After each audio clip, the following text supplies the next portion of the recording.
네, 오늘 화요 새벽에 나오신 여러분들 주님의 이름으로 환영합니다. 우리 지난주에는 그러나 너는 이라는 제목으로 우리 디모데후서 3장 10절에서 15절 말씀을 함께 살펴봤습니다. 여러분, 사도 바울은 예수님을 본받았고, 그리고 그러한 사도 바울을 디모데가 본받았으며, 또 그들은 그렇게 계속해서 주님의 말씀 안에 거했습니다. 저와 여러분도 하나님 말씀 안에 거하기를 주님의 이름으로 축복합니다. 오늘 말씀의 제목을 이렇게 정했습니다. 성경, 건강을 지키다. 여러분은 건강에 대해서 어느 정도 관심을 가지고 계십니까? 나이에 따라서 건강에 대한 관심 정도가 다를 수도 있고, 또 겪고 있는 상황이나 건강 상태에 따라서 그 관심이 사람마다 차이가 날 수 있습니다. 그런데 일반적으로 건강이라는 것은 누구나 남녀노소를 막론하고 관심을 갖는 것 같습니다. 누구나 사람은 건강에 대한 정보가 나오면 귀를 기울이고 주목하게 됩니다. 그런데 우리가 내 몸의 건강에 대해서 생각하고 관심을 갖기는 하지만, 다른 한쪽인 영적인 건강, 내 영혼의 건강에 대해서는 육신의 건강만큼 민감하게 대처하지 못하는 것 같습니다.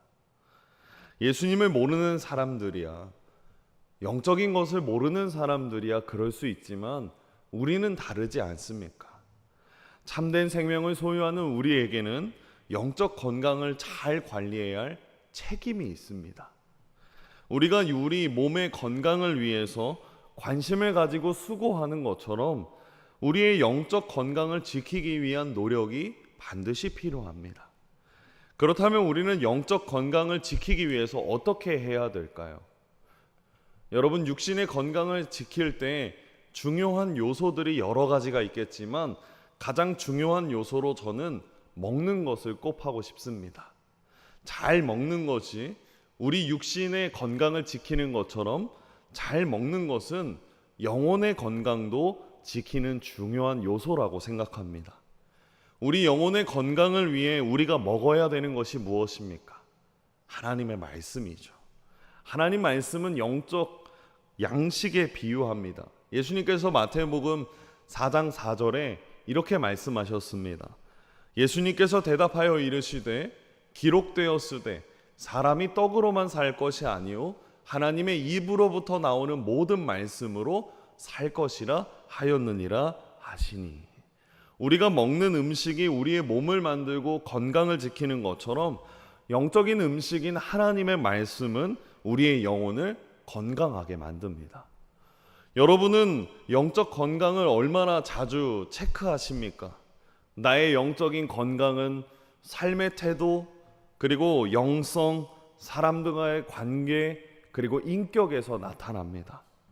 나의 삶에 얼마나 주님의 성품이 나타나고 있는지, 성령의 열매가 맺어지고 있는지, 말씀에 대한 나의 자세와 순종은 어떠한지, 얼마나 주님을 향한 사랑이 나의 삶을 움직이고 있는지를 살펴본다면 나의 영적 건강 상태를 우리는 알 수 있는 것입니다.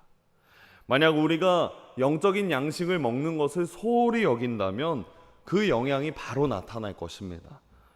육신에 속한 모습들이 자주 드러날 수 있고요, 자신을 점검하고 돌이키는 일들이 줄어들 수 있습니다. 잘못된 생각에 사로잡힐 수도 있고요, 그 생각으로 인해서 불안과 염려에 빠질 수도 있습니다. 영적 공급이 없으면 결국 바닥이 금방 드러나기 마련입니다. 여러분, 그래서 오늘 말씀 속에서 저는 권면드리고 또 격려하기를 원합니다. 우리의 영적 건강을 지키기 위해서, 그리고 하나님이 기뻐하시는 삶을 살기 위해서 놓치지 않아야 될 영적 양식, 그리고 성경에 대해서 살펴보려고 합니다. 여러분, 말씀 속에서 격려 받으시고 또 위로가 되어 주시고 또 도전이 있기를 주님의 이름으로 축복합니다. 오늘 본문에서 바울은 디모데에게 성경에 대해 말하고 있습니다. 저는 오늘 이 말씀을 통해서 성경이 무엇인지 살펴보면서 우리 영혼의 건강을 지키는 일과 관련되어서 적용해서 생각해 보려고 합니다. 오늘 본문은 크게 세 가지 부분으로 나눌 수 있습니다. 첫 번째로 성경의 기원이고, 두 번째로는 성경의 유익이고, 세 번째로는 성경의 목적입니다. 16절 말씀 우리 함께 합독하겠습니다. 모든 성경은 하나님의 감동으로 된 것으로 교훈과 책망과 바르게 함과 의로 교육하기에 유익하니. 성경의 기원으로 첫 번째는 성경은 어디에서 시작되느냐라는 거죠. 모든 성경은 무엇입니까? 하나님의 감동으로 된 것입니다. 이 감동으로 되었다, 원어로 살펴보니까 푸네오라고 말하는데, 하나님이 사람에게 숨을 불어넣으시는 것처럼 성경을 기록하게 하셨다라는 거죠. 모든 성경은 이렇게 시작이 됩니다. 하나님이 사람에게 선하신 뜻을 계시하시고 그 뜻대로 기록하게 하셔서 우리 모두에게 전달하신다라는 거죠. 그래서 성경은 하나님의 말씀입니다. 그리고 성경의 기원은 누구의 감동으로 시작됩니까? 하나님의 감동으로 시작되는 것이죠. 성경은 하나님께로 왔습니다. 베드로후서 1장 21절에 이렇게 말합니다. 우리 함께 합독하겠습니다. 예언은 언제든지 사람의 뜻으로 낸 것이 아니요 오직 성령의 감동하심을 받은 사람들이 하나님께 받아 말한 것임이라. 누구에게 받아 말한 것입니까? 하나님께로부터 받아서요. 성경은 하나님이 우리를 위해서, 우리를 통해서 기록하신 책입니다. 성경은 하나님의 감동으로 된 것입니다. 그렇다면 성경이 하나님이라는 사실, 성경이 하나님의 말씀이라는 사실, 그 사실이 영적인 건강을 지키는 일과 어떤 관련이 있을까요? 여러분, 우리는 음식을 만들기 위해서 마트에 가서 장을 봅니다. 그리고 그 재료들을 하나씩 구입합니다. 그때 우리는 가장 먼저 무엇을 확인합니까? 가격일 수도 있지만 원산지를 확인합니다. 어디서 온 것인지, 그리고 어디 나라에서 만들어진 것인지, 어떤 것인지 확인합니다. 국산이라고 하면 가격이 조금 더 비싸도 이해하죠. 먹는 것, 그것은 건강에 큰 영향을 주기 때문에 더 조심하게 되고 더 확인하게 된다라는 겁니다. 그러면 영적인 양식인 성경은 어떻습니까? 성경은 누구에게 시작되었습니까? 하나님에게 시작되었죠. 성경은 누구의 말씀입니까? 하나님의 말씀입니다. 그래서 우리는 성경을 전적으로 신뢰할 수 있습니다. 완전하시고 실수가 없으시고 신실하신 하나님, 그분의 말씀이기 때문이죠. 심지어 하나님의 말씀은 살아있고 그리고 능력이 있어서 우리의 삶을 변화시킵니다. 하나님의 말씀은 영적인 건강을 지킬 뿐만 아니라 더 가치 있는 삶을 살게 한다라는 거죠. 그렇다면 성경은 우리에게 어떤 구체적인 유익을 줄까요? 16절 말씀 우리 다시 한번 합독하겠습니다. 모든 성경은 하나님의 감동으로 된 것으로 교훈과 의로 교육하기에 유익하니. 그 유익을 네 가지로 요약하죠. 첫 번째로는 교훈입니다. 이 교훈은 디다스칼리안이라는 원어로 가르침, 지시, 안내문입니다. 성경은 우리에게 많은 것을 안내하고 지시하고 가르쳐 줍니다. 하나님에 대해서 알려주고 예수님에 대해서, 성령님에 대해서, 또 교회란 무엇인가, 사람은 어디에서 시작되고 어떻게 마무리되는가, 이 세상은 어떻게 시작되며 어떻게 끝나는가, 또 마귀는 우리를 어떻게 유혹하는가 가르쳐 줍니다. 무엇이 올바른 것인가, 진리는 무엇인가 분명하게 알려주고 있다라는 거죠. 무엇보다 하나님이 기뻐하시는 가치 있는 삶을 가르쳐 줍니다. 그래서 성경은 유익하다라는 거죠. 두 번째로 무엇입니까? 책망. 이 책망은 엘레그몬이라서 잘못을 깨우친다라는 겁니다. 성경은 우리를 책망해서 잘못을 깨닫도록 합니다. 하나님이 성경을 통해서 우리의 죄나 어리석은 모습을 꾸짖어 주십니다. 사실 책망받는 것은 기분 좋은 일이 아니죠. 책망 좋아하는 사람은 아무도 없을 것입니다. 하지만 주님의 책망은 어떻습니까? 사랑이죠. 사랑에서 시작되죠. 하나님은 모세를 통해 이스라엘 백성에게 이렇게 말씀하셨습니다. 신명기 8장 5절 말씀입니다. 너는 사람이 그 아들을 징계함 같이 내 하나님 여호와께서 너를 징계하시는 줄 마음에 생각하고, 보통 부모가 자녀를 사랑해서 징계하는 것 같이 하나님의 사랑의 징계도 동일하다라는 거죠. 하나님의 징계는 그 강력한 사랑이 동기라는 것입니다. 동기인 것입니다. 그래서 사랑받는 하나님의 자녀는 책망받을 줄 알아야 합니다. 히브리서 12장 5절에서 6절 말씀에 이렇게 말합니다. 우리 같이 함께 합독하겠습니다. 내 아들아, 주의 징계하심을 경히 여기지 말며 그에게 꾸지람을 받을 때에 낙심하지 말라.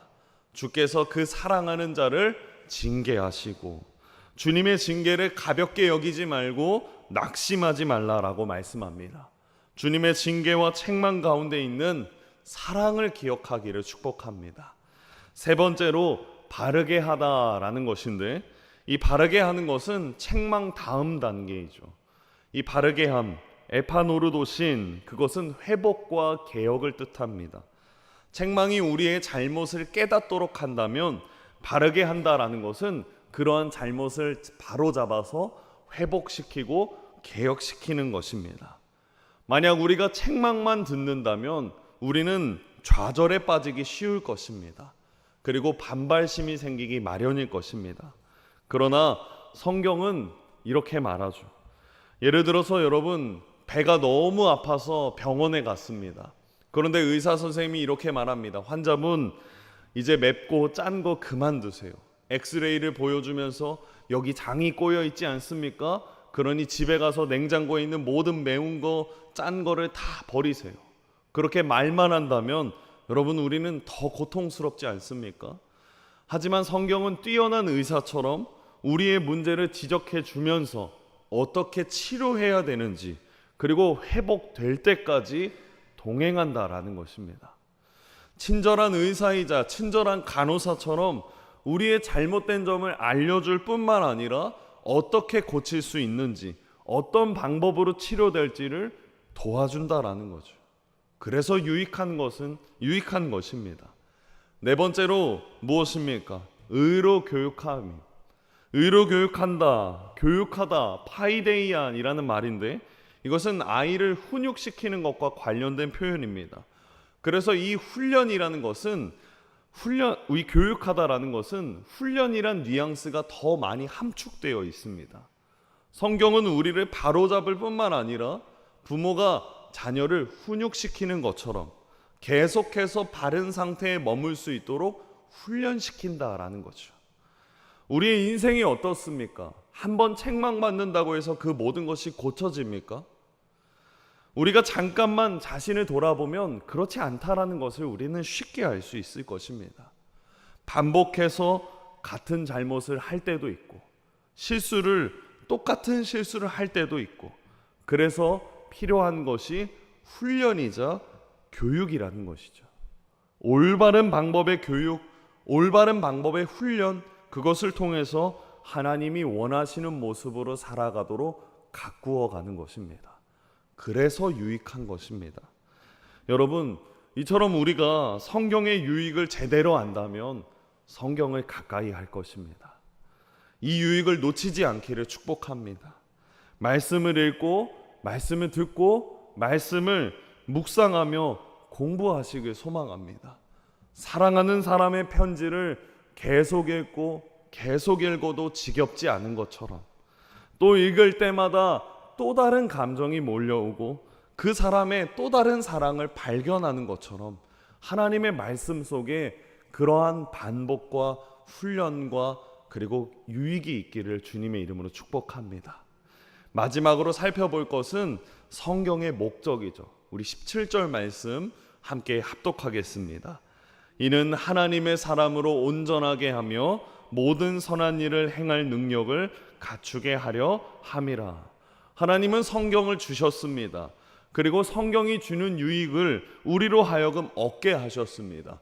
그리고 하나님의 목적이 무엇입니까?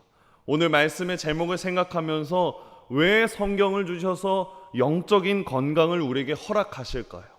그 영적인 건강으로 하나님은 우리에게 무엇을 하라고 말씀하십니까? 17절 앞부분에 이렇게 말할 수 있습니다. 이는 하나님의 사람으로 온전하게 하며, 온전하게 한다. 그것은 아르티오스, 적합하다, 완전하다, 알맞다라는 거죠. 일을 하는 데 있어서 꼭 알맞는 사람, 적합한 사람, 완전한 사람, 그렇게 하나님의 사람으로 만드신다라는 겁니다. 하나님이 뜻하신 일을 할 수 있는 성숙한 사람이 된다라는 거죠. 성경은 우리로 하여금 하나님이 뜻하신 모든 선한 일을 할 수 있도록 하나님의 사람들을 만들어 가십니다. 적합하도록, 완전하도록, 알맞도록 만들어 가신다라는 거죠. 그렇게 빚어 가십니다. 이것이 하나님이 우리에게 성경을 주신 목적이라고 말할 수 있는 것입니다. 하나님은 우리가 잘 준비되어서 모든 선한 일을 할 수 있도록 하기를 원하신다라는 거죠. 그래서 성경은 단순히 지식을 전달하는 책이 아닙니다. 하나님 말씀은 우리를 행동하게 만들고 삶에 적용하도록 독려하시기 때문이라는 거죠. 여러분, 성숙한 사람은 무엇을 합니까? 하나님이 기뻐하시는 일이 무엇인지 생각합니다. 고민합니다. 내 삶에 어떻게 적용할 수 있는지 스스로 돌아봅니다. 질문합니다. 그리고 그것으로 끝나는 것이 아니라 움직인다라는 거죠. 하나님이 주시는 그 양식으로 충만할 때 우리는 그 에너지를, 그 기쁨을, 그리고 그 만족을, 그 뜨거움을 감출 수 없습니다. 그래서 선한 일을 하게 되는 것이죠. 하나님이 주시는 능력으로 헌신하게 되고, 하나님이 주시는 능력으로 원수까지도 사랑할 수 있게 되고, 하나님이 주시는 능력으로 공동체의 하나됨을 힘쓰고 그리고 애쓰게 되는 것입니다. 특별히 하나님이 주시는 능력 가운데 무엇입니까? 죄를 미워하게 되죠. 이것이 하나님이 성경을 주신 목적입니다. 그리고 이것이 우리의 영적 건강을 지키는 방법이며 영적으로 건강할 때 나타나는 결과이기도 합니다. 사랑하는 여러분, 오늘 말씀 가운데 주님이 주시는 감동으로 삶에 어떻게 적용해야 될지 기도하고 하나님께 물어보시기를 바랍니다. 그리고 감동을 주시는 대로 행하시기를 주님의 이름으로 축복합니다. 말씀을 맺겠습니다. 성경의 기원은 곧 하나님의 감동으로 된 것입니다. 성경의 시작은 하나님께 있습니다. 그리고 성경의 유익은 우리를 교훈하고 가르쳐주고 책망하고 바르게 하고 그리고 그렇게 교육시키길 원합니다. 왜 이것이 우리에게 유익이 됩니까? 좁은 길이 참으로 복된 길이기 때문이라는 거죠.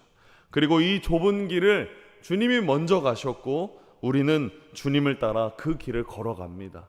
한 걸음 한 걸음 내디딜 때 주님은 우리와 함께 하시고 때로는 앞에서 당겨주시고 옆에서 밀어주시고 때로는 내 옆에서 친근하게 대화를 주고받으며 동행해 주십니다.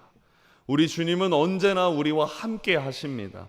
그렇게 성경을 가까이 하시면서 주님과 수많은 추억을 쌓으시고 영적 건강을 바르게 세워가시기를 주님의 이름으로 축복합니다. 기도하겠습니다.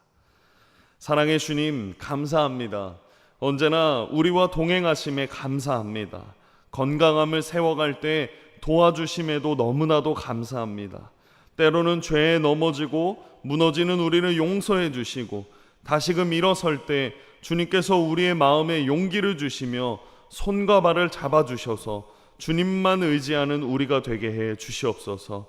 특별히 몸과 마음이 아픈 환우들을 붙잡아 주셔서 주님의 치료에 손길이 동행하사 깨끗하게 낫는 역사가 일어나게 하시며 그들을 위해 끊임없이 중보하도록 도와주시옵소서. 예수님의 이름으로 기도드립니다. 아멘.